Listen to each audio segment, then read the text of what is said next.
ازيكم عاملين ايه؟ رب تكونوا بخير. بصوا النهارده عامله معاكم وصفه في منتهى الجمال. وصفه هي بصوا سجق بالخضار، بس عاوزين نعمل الوصفه دي صح، وهقول لكم دلوقتي يعني ايه نعملها صح. بصوا الوصفه شكلها شاهي ازاي. فعلا الخضار طعمه يجنن، وعاملين فيها نكهات تحفه وصوص يجنن. شكلها يعني بيتكلم عن نفسها.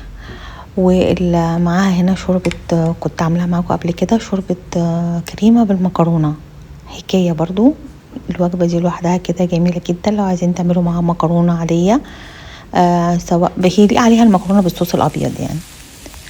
بصوا أنا قلت لكم نعمل الوصفة دي صح. يعني ايه صح؟ يعني أول حاجة عاوزين سجق بلدي، ويكون من الجزار، ويكون من جزار معروف. علشان بصوا هنا، بصوا شايفين انا يعني مش حاطه اي زيت مع السجق، بسيبه يتشوح كده في الدهون بتاعته. الدهون بتاعته قليله جدا، وهي دي التركيه.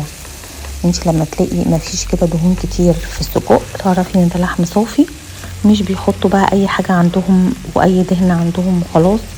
لا، ده كده لحم صافي ودهونه معقوله. فدي حاجه مهمه جدا. وطبعا مش عايزين نستعمل اي حاجة من السوسيس ومعرفش ايه والحاجات المصنعة، لا هو سجق بلدي شرقي من عند الجزار. انا جبت بصلاية وشوحتها برضو، لميت كده السجق بعد ما شوحته على جنب الصينية، وحطيت البصل وشوحته.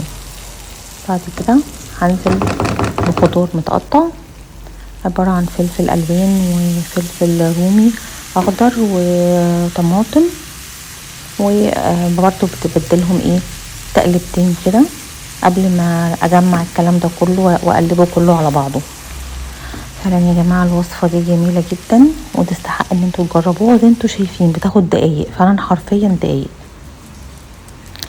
هنا زودت بس ملح كده وفلفل اسود، ما زودتش طبعا اي توابل تانية، هو ملح وفلفل اسود. علشان كده كده السجق طبعا متبل، انتوا عارفين السجق اصلا فيه بهارات، فانا مش هزود البهارات.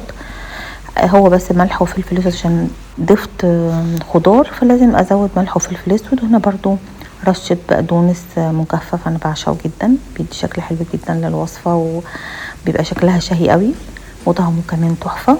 وممكن تحطوا طبعا تستغنوا عنه، او تحطوا زعتر، او حتى بقدونس او شبت فريش زي ما تحبوا. يعني الخطوة دي اختيارية، كل واحد وذوقه حسب الذوق.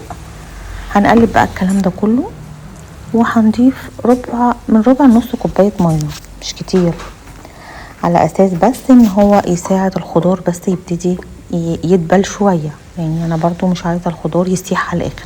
هنا حطيت فصين 3 توم كده، وبرضو قطعتهم قطع صغيرة. بصوا مش فرم تام، لا قطع صغيرة عشان استفيد من النكهة بتاعة التوم. دي بقى تركية بتخلي الوجبة دي في حتة تانية خالص. شايفين الصوص فعلا لوحده بيتكلم عن نفسه. تحفة تحفة يا جماعة، جربوا الوصفة دي. ممكن تعملوا معاها مكرونة بصوص ابيض، او ممكن تعملوها سندوتشات حتى.